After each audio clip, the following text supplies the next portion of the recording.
오늘 우리에게 주시는 하나님의 말씀을 우리 함께 교독해서 읽겠습니다. 요한복음 17장 1절에서 5절까지 말씀입니다. 이 부분은 김환숙 집사님께서 필사하신 부분입니다. 우리 한 절씩 교독합니다. 예수께서 이 말씀을 하시고 눈을 들어 하늘을 우러러 이르시되 아버지여 때가 이르러 싸우니 아들을 영화롭게 하사 아들로 아버지를 영화롭게 하게 하옵소서. 아버지께서 아들에게 주신 모든 사람에게 영생을 주게 하시려고 만민을 다스리는 권세를 아들에게 주셨음이로소이다. 영생은 곧 유일하신 참 하나님과 그가 보내신 자 예수 그리스도를 아는 것이니이다. 아버지께서 내게 하라고 주신 일을 내가 이루어 아버지를 이 세상에서 영화롭게 하였사오니. 같이 읽습니다. 아버지여 창세전에 내가 아버지와 함께 가졌던 영화로서 지금도 아버지와 함께 나를 영화롭게 하옵소서. 아멘. 우리 한번 앞뒤 좌우로 한번 인사하실까요? 하나님은 항상 오르십니다. 함께 다시 한번 더 인사하겠습니다. 하나님은 항상 오르십니다.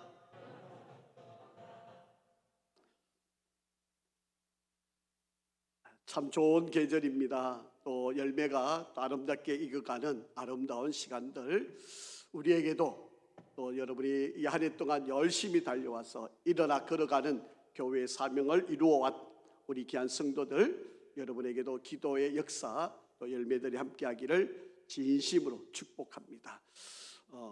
교회에 우리 자녀들이 또 이렇게 취업을 위해서 기도를 많이 하고 있고요. 또 새로운 사업을 또 준비하고 기도하고 있는 이들이 있는데 기도 많이 해주시고 또 좋은 열매, 또 어려운 관문들을 잘 이겨내는 은혜가 함께하기를 간절히 바랍니다. 오늘은 요한복음 17장에 있는 말씀을 가지고 우리가 비상하기 위해서는 하나님의 영광을 위하여 살 때, 하나님의 영광을 위하여 살게 되면 하나님께서 우리를 높이 나르게, 그리고 어떤 어려움과 위기와 역사들을 이겨내고 승리하게 하는 일들을 이루게 하신다라고 하는 제목을 가지고 말씀을 함께 나누려 합니다. 성경에 보면 가문의 이야기가 여러 개가 나오는데요. 그중에 구약시대의 엘리 제사장의 가문의 이야기가 있고요. 그리고 이스라엘의 첫 번째 왕이었던 사울 왕의 가문의 이야기가 기록이 되어 있습니다. 엘리 제사장의 가문은 정말 잘 나가던 가문이었습니다. 그리고 그 당시에 엘리 제사장, 이 제사장이란 직은 아마 옛날로 보면 왕과 같은 역할을 했고요. 오늘날로 우리가 조금 한번 유추해서 해석을 해본다면 아마 대통령과 같은 모든 역할을 다 감당을 했던 가문입니다. 재판도 했고요. 하나님께 제사도 드렸고요. 백성들을 전쟁에서 이끌기도 하고요. 그렇게 모든 다방면에 아주 중심적인 역할을 했던 이들이 제사장인데 바로 그 가문이 엘리라고 하는 그런 가문입니다. 그런데 이 엘리 제사장 가문의 두 아들 홈리와 비나스라고 하는 두 아들이 있는데 이 두 아들이 하나님 앞에 제사를 드리러 나오는 여인들을 간음을 합니다. 그리고 하나님 앞에 제사를 드리는 그 제물들을 훔쳐가지고 가장 좋은 것들을 자기가 먹을 양식으로 변절하게 되는 바로 그런 일을 하게 되는 것이죠. 요즘 말로 말하면 횡령을 한 거죠. 하나님께 마땅히 드려야 할 것을 훔쳐서 자기 것으로 삼는 바로 그런 일들을 저지릅니다. 그런데 문제가 있습니다. 이렇게 자식들이 잘못되고 있는데 아버지 엘리 제사장은 아들들이 그렇게 만행을 저지르고 있는데도 불구하고 가만히 내버려 두었다라고 하는 이야기입니다. 여러분, 이런 하나님께 죄악을 짓는 것을 가만히 내버려 놓으면 어떻게 될까요? 하나님이 심판을 하실 수밖에 없지 않겠습니까? 그래서 이 엘리 제사장 두 아들 홈리와 비나스가 전쟁터에 나가게 됐는데 블레셋과 전쟁을 하는 중에 이 두 아들이 전쟁에서 죽게 됩니다. 그리고 이 하나님이 임재를 상징하는 이 하나님의 법궤도 이 블레셋에 빼앗기게 되는 그런 비참함이 되죠. 이 소식을 엘리 제사장에게 전해집니다. 엘리 제사장이 의자에 앉아있다가 비대한 그 몸을 가눌 수가 없어서 목이 부러지면서 죽음을 당하게 된 것이죠. 그런데 더 설상가상으로 이 가문의 불행은 이제 손자가 태어나게 되는데, 정말 분만일이 다 되었던 며느리가 이제 아이를 생산하게 되는데, 그 아이를 생산하자마자 며느리마저 죽음을 당하게 됩니다. 그러면서 그 며느리가 이 아이 이름을 외치게 되는데 이가봇이라고 그렇게 외치면서 죽음을 맞는데, 이 이가봇이라고 하는 이름의 뜻이 영광이 이스라엘에게서 떠났다, 그런 의미의 말입니다. 하나님께 마땅히 영광을 돌려야 할 것을 자기들이 다 취하여 갈 때 하나님께서는 그들을 내버려 놓으시지 않으셨다라는, 하나님의 이름을 먹칠하는 것뿐만 아니라 하나님의 영광을 가리웠고, 그 가리움으로 끝난 것이 아니라 엘리 제사장의 그 가문이 멸문지화를 당하는 바로 그런 역사가 되어졌다는 것. 마땅히 하나님께 영광을 돌려야 하는데 그렇지 않았을 때, 또 한 가문은 사울 왕, 이스라엘의 첫 번째 왕이었던 사울 왕이 있습니다. 여러분, 이 사울은요, 왕이 되기 전에는 정말 모든 사람들과 하나님이 인정하는 바로 그런 사람이었습니다.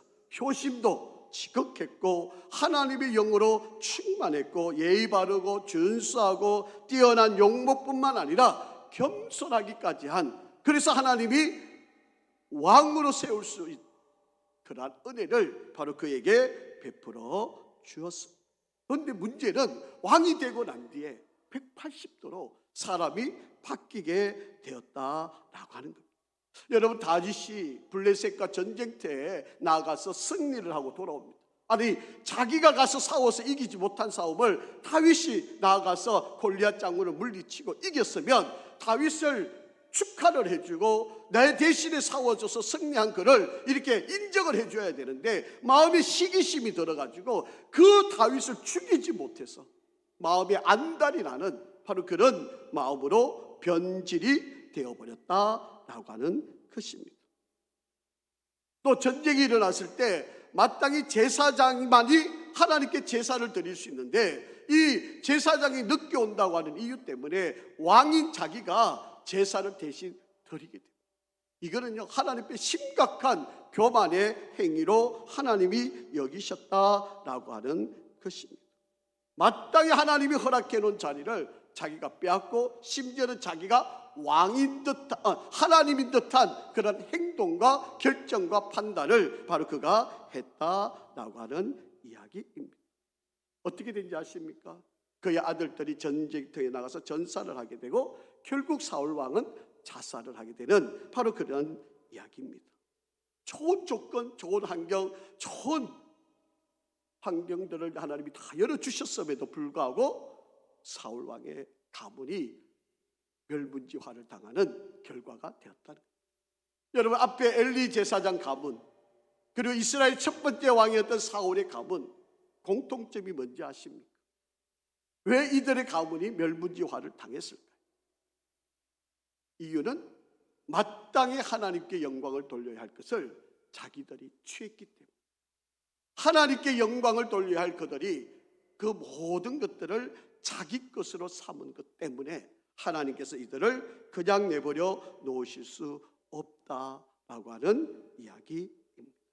여러분, 우리가 비상하기 위해서는 더 높이 오르고 우리가 이 땅에서 성공적인 삶을 살기 위해서 여러분, 마땅히 하나님께 영광을 돌려야 할 일들을 하나님께 돌리는 그런 삶을 살아야 합니다.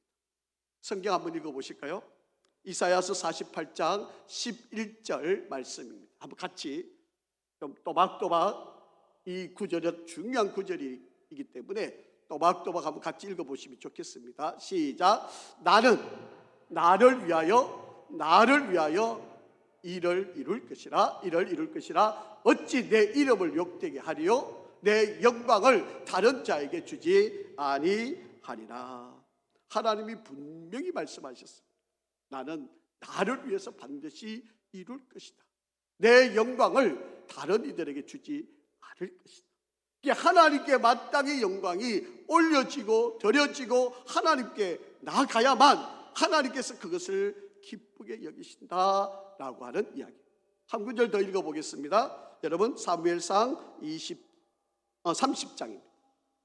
하반절입니다. 시작. 나를 존중히 여기는 자를 내가 존중히 여기고 나를 멸시하는 자를 내가 경멸하리라. 하나님을 존중히 여기는 자는 하나님도 그 존중히 여기는 그 자를 존중히 여겨주실 것이지만, 하나님을 경멸히 여기는 자는 하나님도 그들을 경멸하겠다라고 말씀하고 있습니다. 사랑하는 성도 여러분, 성경에 나와 있는 모든 역사와 인물과 모든 내용을 살펴보면 하나님께 영광을 돌리는 자들이 되어야지 하나님의 영광을 가로채면 안 된다라고 그렇게 우리에게 말씀을 하고 있습니다. 아니, 하나님의 영광을 가로채면 하나님이 절대로 방관하고 가만히 내버려 두지 않으시겠다고 말씀하고 계십니다. 왜 우리가 추락하는 삶을 살고 있는지 아십니까? 왜 우리가 자꾸 더 높이 오르지 못하는 그런 인생이 되고 있는지 아십니까? 마땅히 하나님께 영광을 돌려야 되는데 우리는 하나님께 영광을 돌리지 않기 때문이라. 자, 성경의 답을 한번 보시죠. 고린도전서 10장 31절 말씀입니다. 자, 눈을 크게 뜨고 한번 읽어보시죠. 시작. 그런즉 너희가 먹든지 마시든지 무엇을 하든지 다 하나님의 영광을 위하여 하라. 아멘.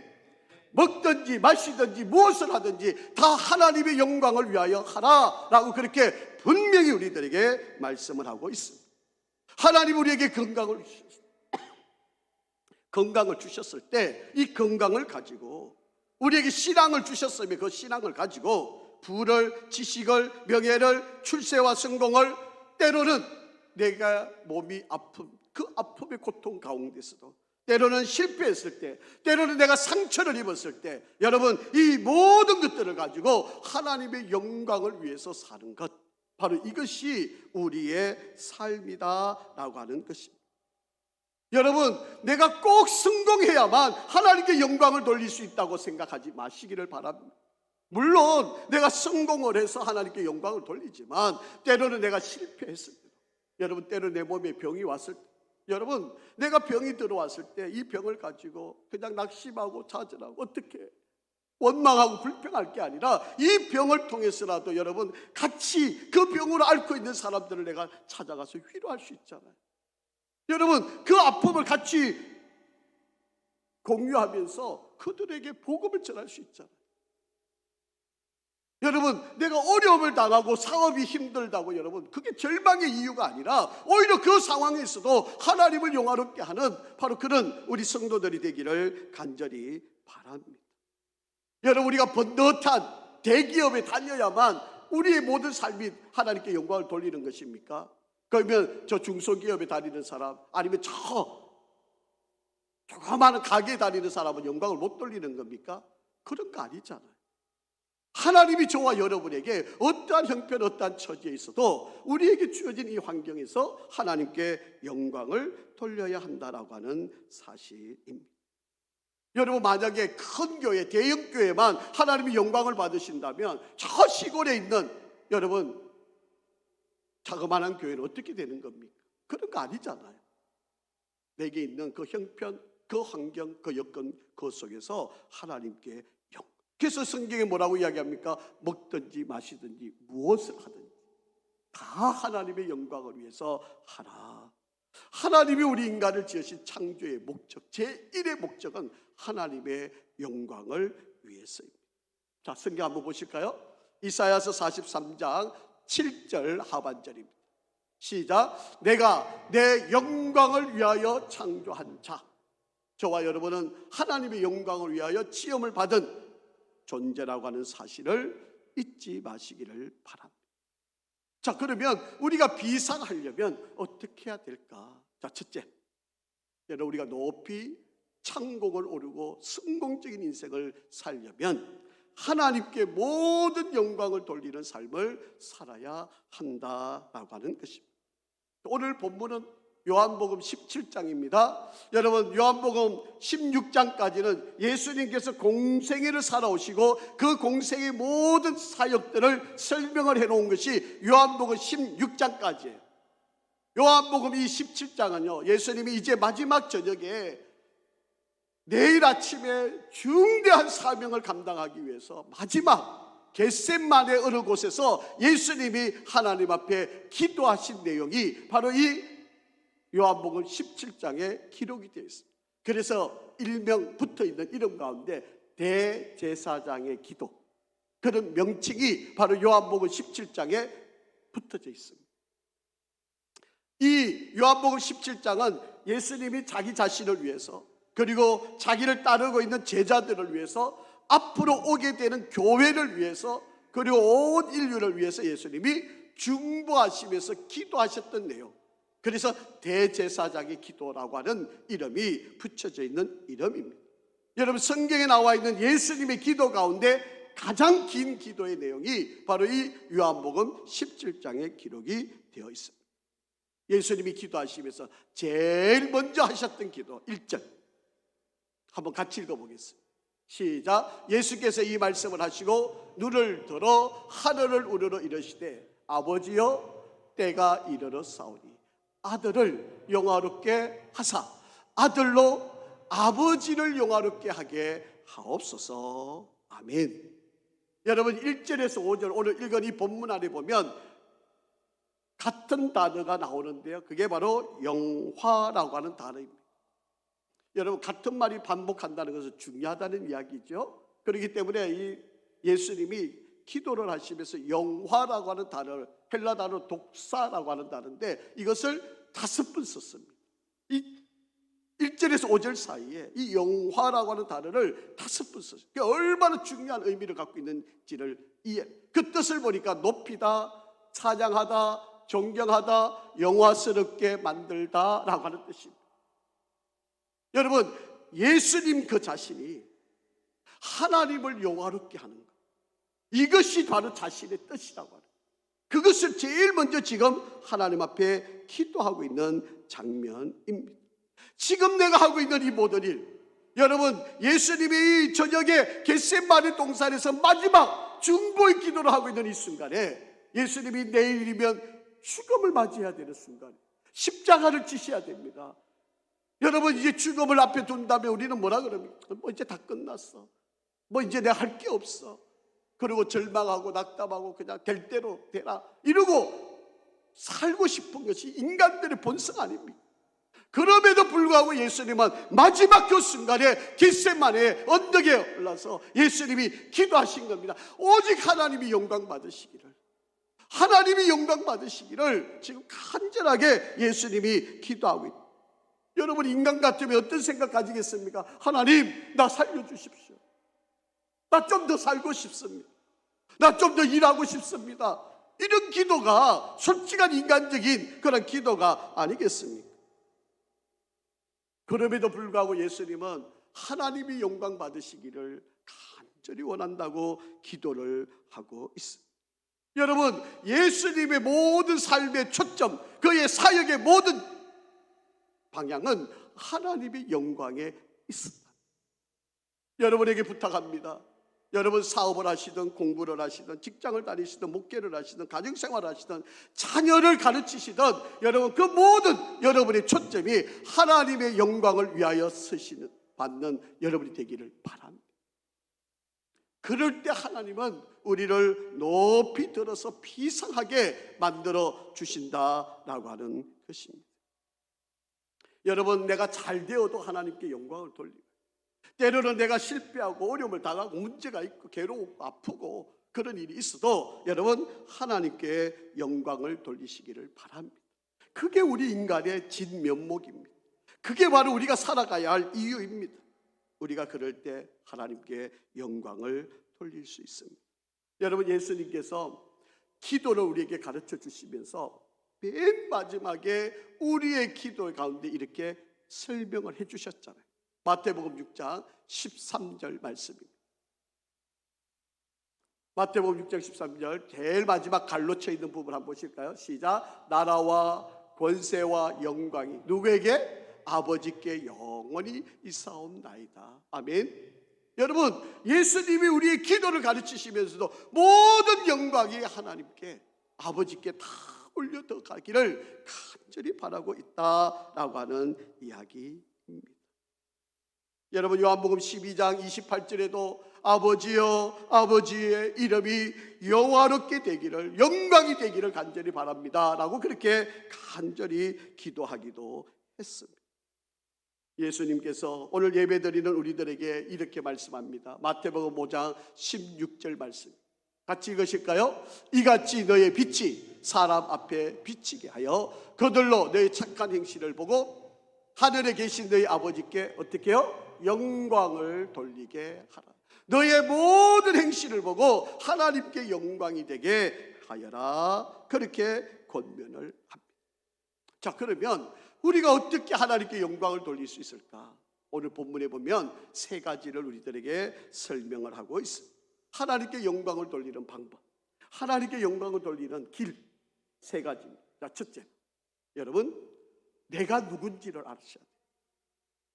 그래서 내가 영화로워지면 바로 하나님께 영광이 돌려진다라고 하는 사실입니다.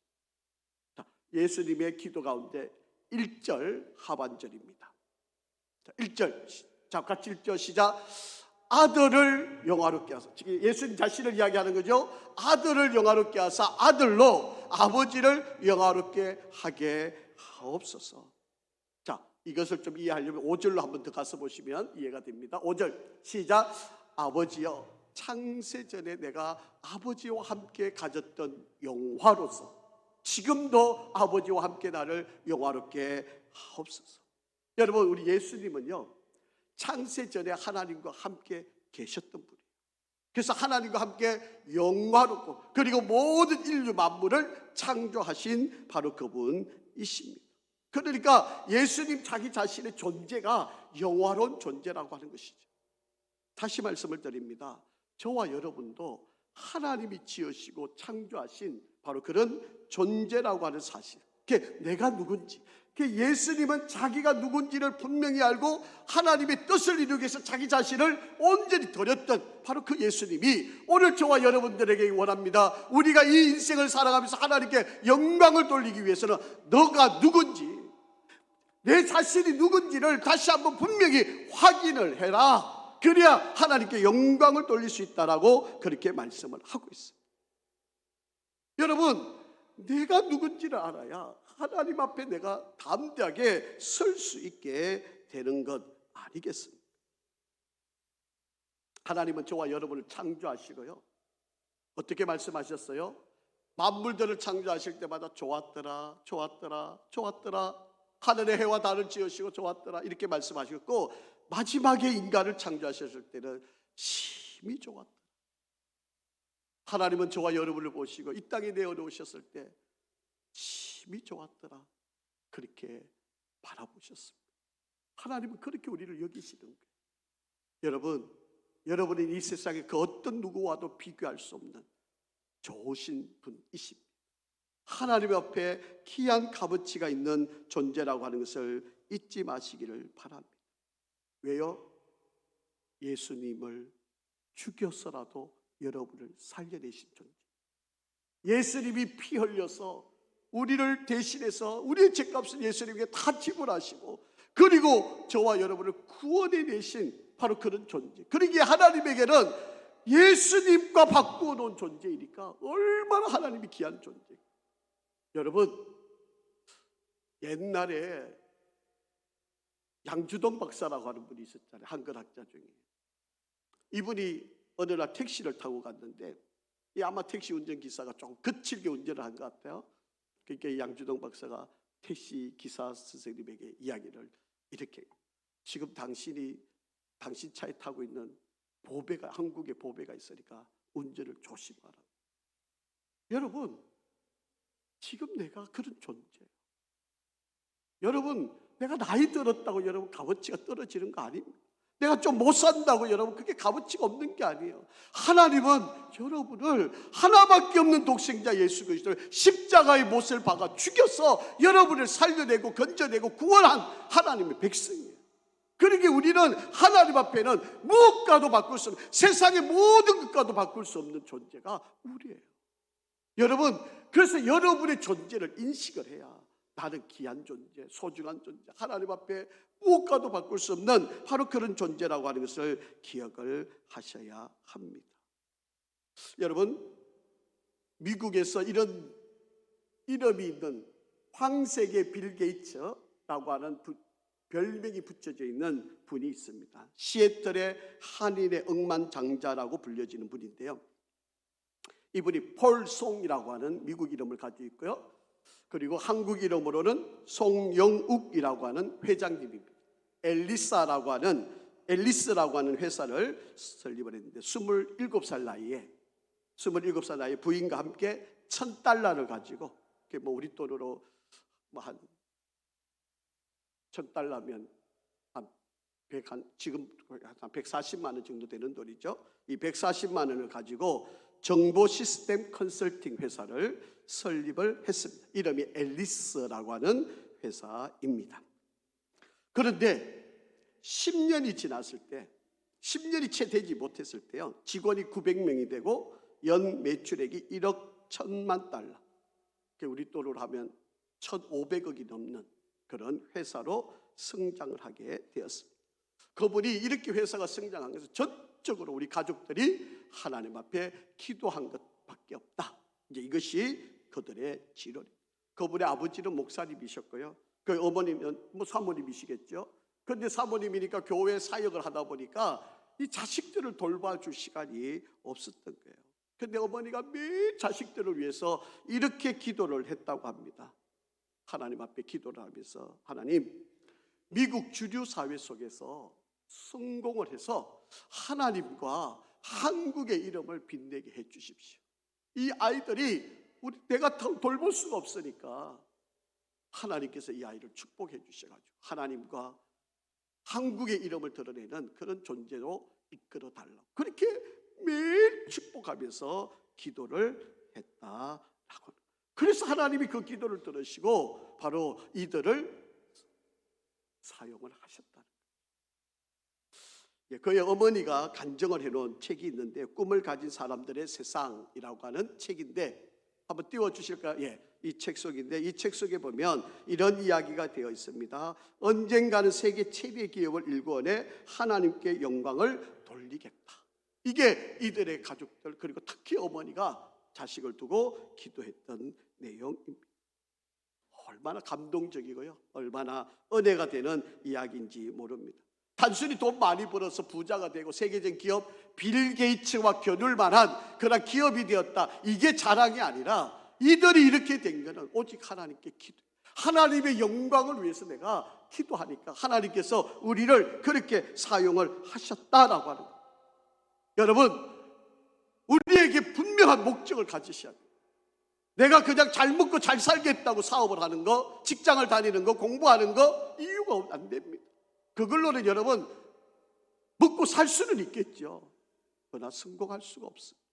하나님이 복을 주시는 것은 하나님의 영광을 위해서 쓰임받는 바로 그런 역사를 만들어 가야 한다라고 하는 것입니다. 여러분, 오늘날 종교란에다가 기독교라고 적으면 불이익을 당할까 봐 기독교를 안 적습니다.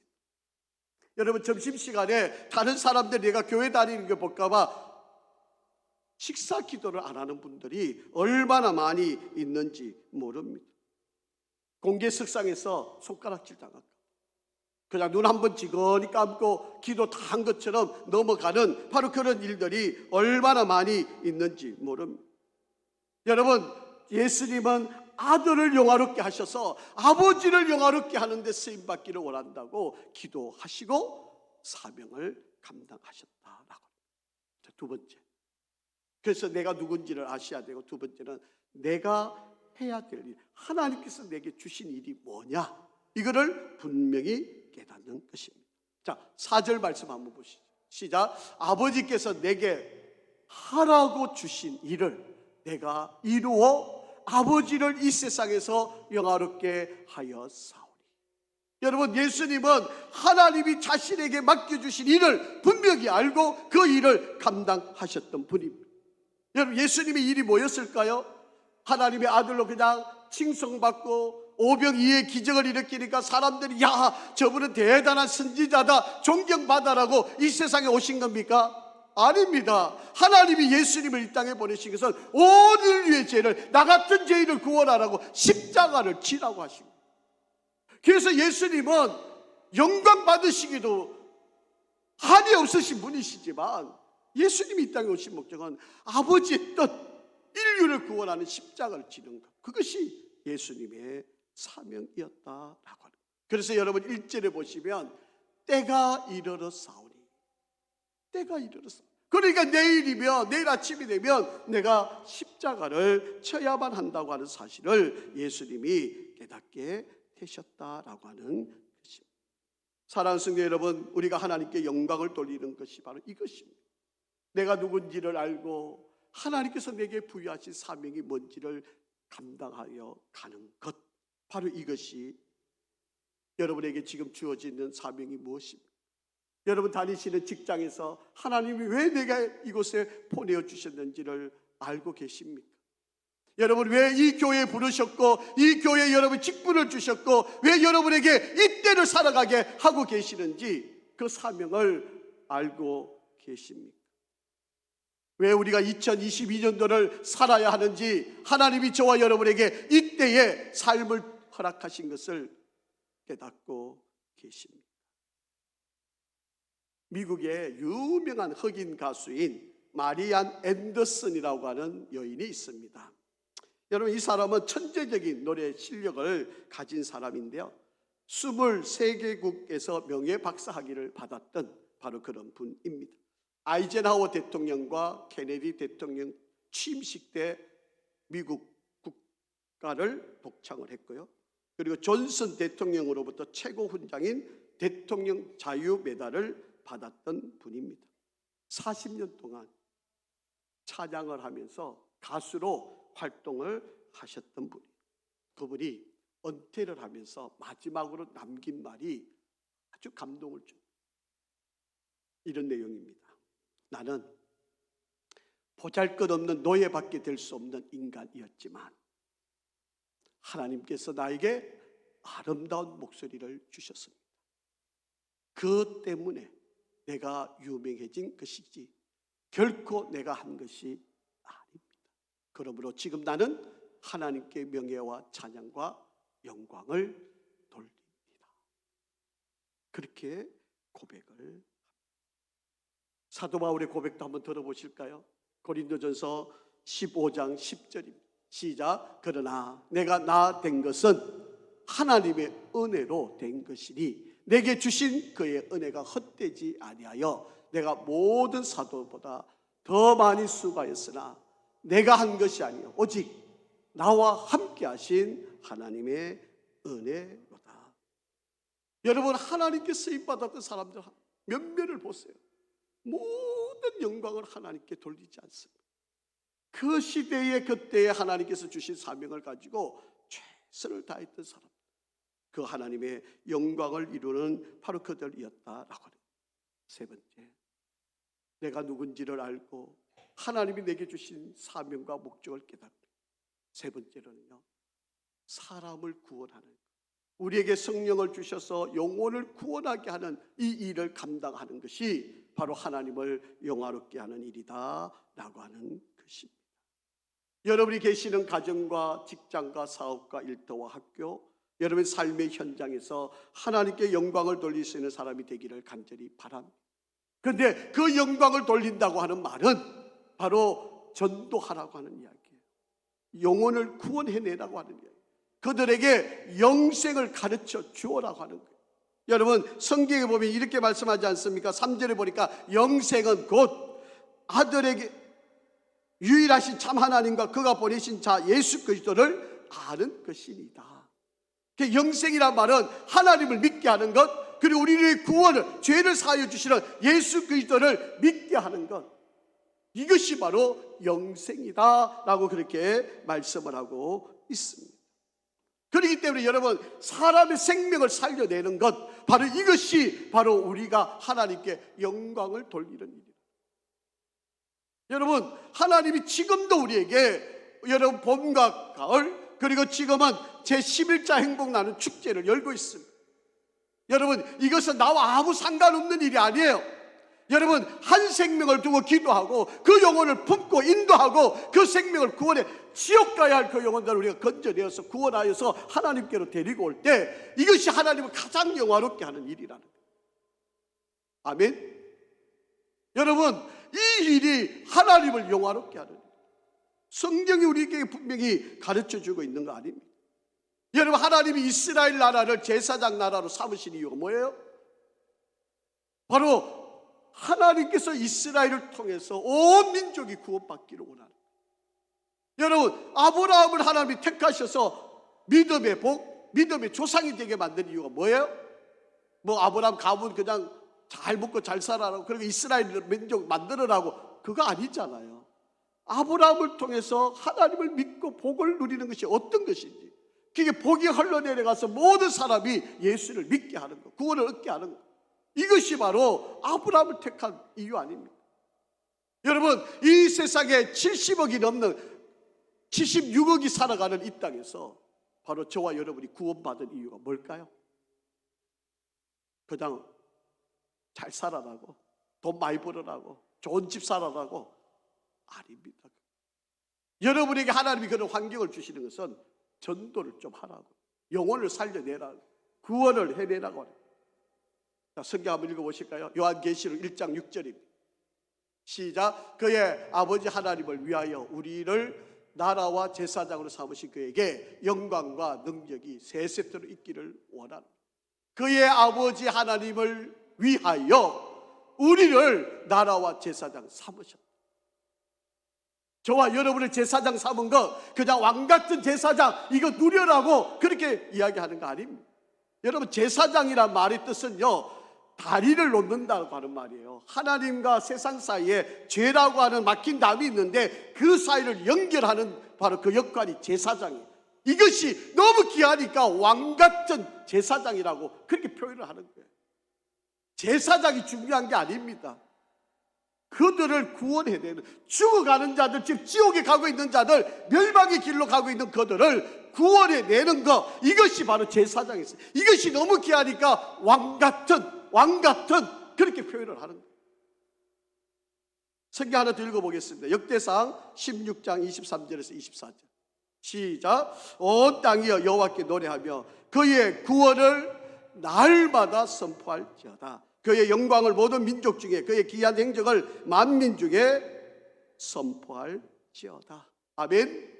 여러분, 날마다 그의 구원을 선포하고 기이한 행적을 만민 중에 선포해라, 그렇게 말씀하십니다. 여러분, 예수님이 제자들 12제자를 부르신 이유가 뭐예요? 전도하라고 부르신 거죠. 여러분, 저와 여러분이 예수를 믿고 그리스도의 제자가 된 거 아닙니까? 그러면 우리끼리 잘 먹고 잘 살고 뭐 친교 잘하고 우리 교회 그냥 더 좋게 만들고 이걸로 여러분 우리 사명을 다하는 거라고 생각하십니까? 아닙니다. 여러분 그걸로 하나님 기뻐하죠. 여러분 유럽 한번 가보세요. 그 어마어마하게 지금 교회들이 어떻게 되고 있습니까? 다 문 닫았어요. 술집으로 변합니다. 여러분 한국 교회가 언제 그렇게 될는지 정말 앞을 보면 정말 죄송스럽게 짝이었어요. 수천억을 들여서 교회를 지어가지고 이제 자리가 텅텅텅텅 비어가는 한국 교회를 보면 여러분 유럽 교회 욕할 이야기 아닙니다. 목적이 그게 아닌데, 하나님이 우리를 구원한 게 그 일이 아닌데, 영혼을 살려내라고, 전도하라고, 한 생명이라도 더 구원하라고 우리를 부르신 건데, 여러분 우리가 그런 일에 잘못 쓰임을 받아서는 안 된다. 자, 사도행전 1장 8절 예수님 마지막 당부예요. 자, 한번 읽어보실까요? 오직 성령이 너에게 마시며 권능을 내가 너에게 줄 것이다. 그리고 그 권능을 받은 사람들 어떻게 하라? 예루살렘과 온 유다와 사마리아와 땅끝까지 이르러 뭐하라? 내 정인이 되어라. 이 정인이라는 말은 제가 다음 주 다시 설명을 드리겠지만 순교자라고 하는 말이에요. 목숨을 걸고 복음을 전하는 자가 되어야 한다. 이게 예수님이 마지막 부탁하신 말씀. 우리가 이것을 뭐라 그럽니까? 유언이라고 하잖아요. 여러분, 부모님이 여러분한테 유언한 거 안 지키시겠습니까?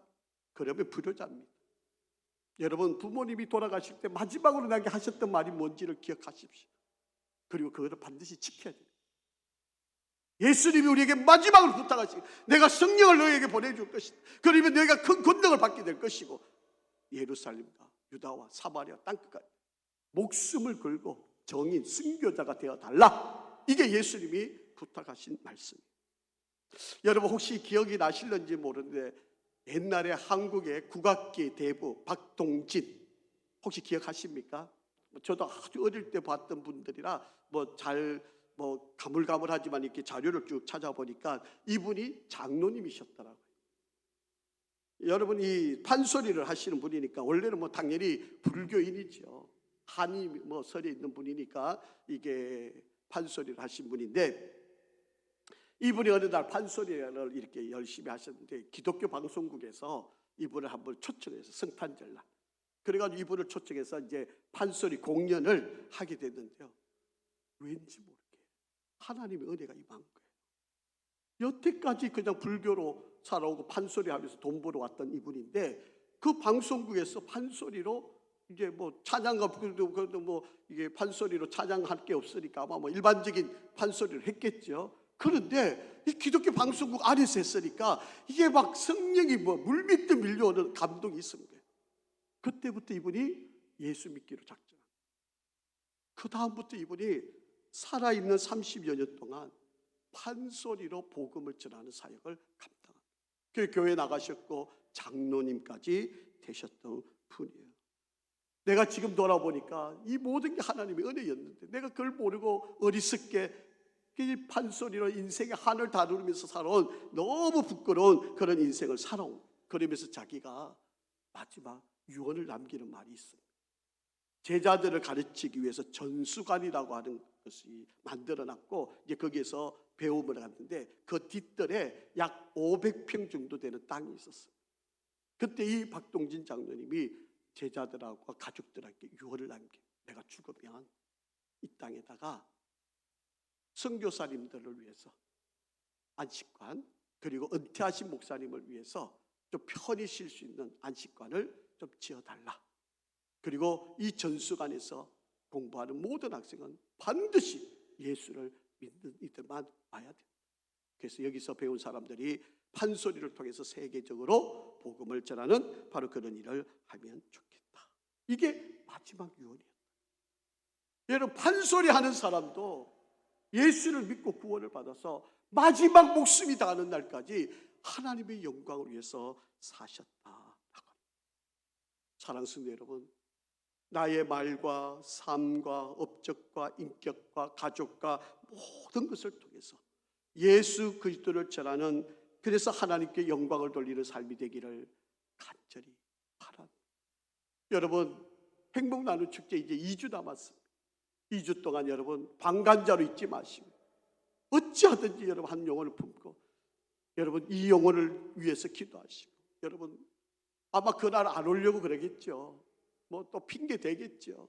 하지만 우리는 품고 기도해야만 합니다.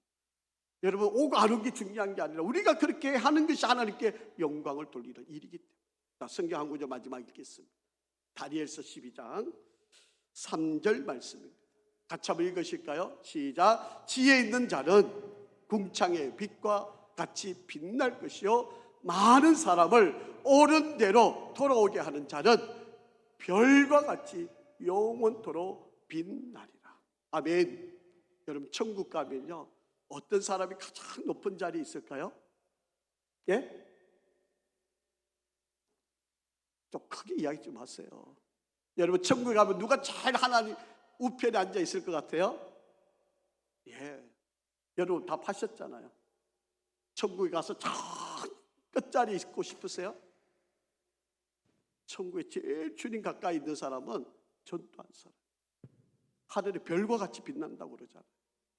저와 여러분, 우리 교회는 다른 이유가 없습니다. 전도하는 게 우리 교회 사명입니다. 여러분, 이 일을 위해서 우리 함께 남아있는 2주 동안 최선을 다하시고 우리가 하늘을 높이 오르기 위해서 하나님을 영화롭게 하는 일이 전도하는 것, 영혼 살려내는 것밖에 없습니다. 때를 얻든지 못 얻든지, 기회가 있든지 없든지, 저들이 듣든지 안 듣든지 우리는 전할 뿐입니다. 복음을 전하는 일을 잘 감당하시기를 바랍니다. 아버지 하나님, 감사합니다. 하나님을 영화롭게 하는 것이 우리의 본분일진데 우리에게 하나님의 은혜를 더하시고 이 사명을 잘 감당하게 인도하여 주시옵소서. 예수 그리스도 이름으로 기도합니다. 아멘.